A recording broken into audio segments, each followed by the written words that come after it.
Hello, this is Amber Willenberg from the U of L Libraries, and in these two videos, we're going to talk about scholarly, peer-reviewed sources and using the library to find peer-reviewed sources for your secondary source analysis. This video will talk about what a peer-reviewed source looks like and how to get the most out of these sources when reading them. Your secondary source analysis assignment requires you to find and use scholarly, peer-reviewed sources. Let's start by talking about how you can identify this type of source. We'll take a look at this article, Lying, Liars, and Lies, Incivility in 2016 Presidential Candidate and Campaign Tweets During the Invisible Primary. This is a scholarly source, but how do we know this? First of all, we can read the abstract to see that the current study investigates the extent to which incivility via lying accusations was present in major party candidate and campaign expressions on Twitter, and that the authors collected tweets from party candidate and campaign Twitter feeds to conduct their investigation. In other words, the purpose of this article is to present research. This is a key feature of academic articles. They add new knowledge to an ongoing scholarly conversation. In this case, a larger conversation about social media and political campaigning through research. Next, we can see that the authors work at the University of Arizona and California Polytechnic State University. Academic articles are most often written by professional scholars associated with a college or a university. You can see that this article was published in American Behavioral Scientist. If we Google this title, we can easily find out that this is a peer-reviewed journal, meaning articles published in the journal undergo a formal review process involving other scholars reading and responding to the work. Finally, if we scroll to the end of this article, we'll find an extensive bibliography with pages of citations. Academic articles are written as part of a larger scholarly conversation on a topic, and the bibliography shows how the authors have situated themselves within that conversation. By citing peer-reviewed sources like this in your own research, you're participating in the scholarly conversation as well. Now that we know the characteristics of a scholarly article, let's talk about reading these types of sources. One thing to keep in mind is that scholarly sources are written for an audience of scholars, so they can be a little difficult for non-scholars like students and the general public to read.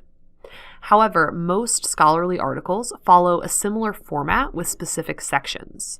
Knowing these sections and the types of information they contain will help you get the most out of scholarly sources.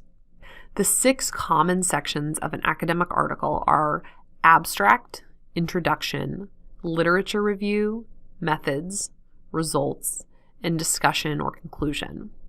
We'll briefly discuss the purpose of each section and if you should read it or skim it. The abstract at the beginning of most scholarly articles provides a quick summary of the entire article. Read it. It will help you determine if the article is relevant before you read the rest. The introduction follows the abstract and gives an overview of the subject of the article, what the authors researched, and why it matters. Read it. This section is usually short and provides you with background information and an overview of the topic at hand. Next comes the literature review, where the author situates themselves in the scholarly conversation on a topic by telling you about all the related research that informs their topic. You'll notice in this article, the section after the introduction is not called literature review, but we can still identify it as a lit review because of all the citations. Almost every sentence has multiple citations to other sources. Skim this section. It's helpful in understanding why the paper you're reading matters, but you don't have to spend a ton of time understanding the entire body of scholarship on this topic.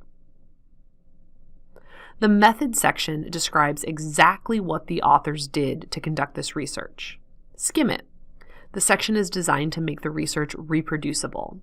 Other researchers could read this section and then conduct the same study themselves.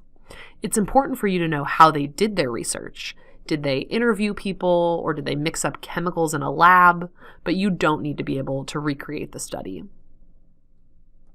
The results section reports what the authors found from their research and usually includes charts, graphs, or numbers. Skim it. This section is often very technical, and the following discussion section will be more helpful to you in understanding the results. The discussion or conclusion section tells you why the results matter and provides key takeaways. Read it. This section will talk about the results of the research in simpler terms and why the findings are important. You can find all of this information on the sections of a research paper in the Reading Scholarly Peer-Reviewed Sources document your professor will share with you. Keep in mind, not all scholarly sources look exactly like this, but most will follow a similar structure. As you read articles, make sure you jot down notes of the main points so you can remember what you read and start making comparisons between articles with similar or different findings. Watch the next video to learn how to find scholarly sources like this through the library.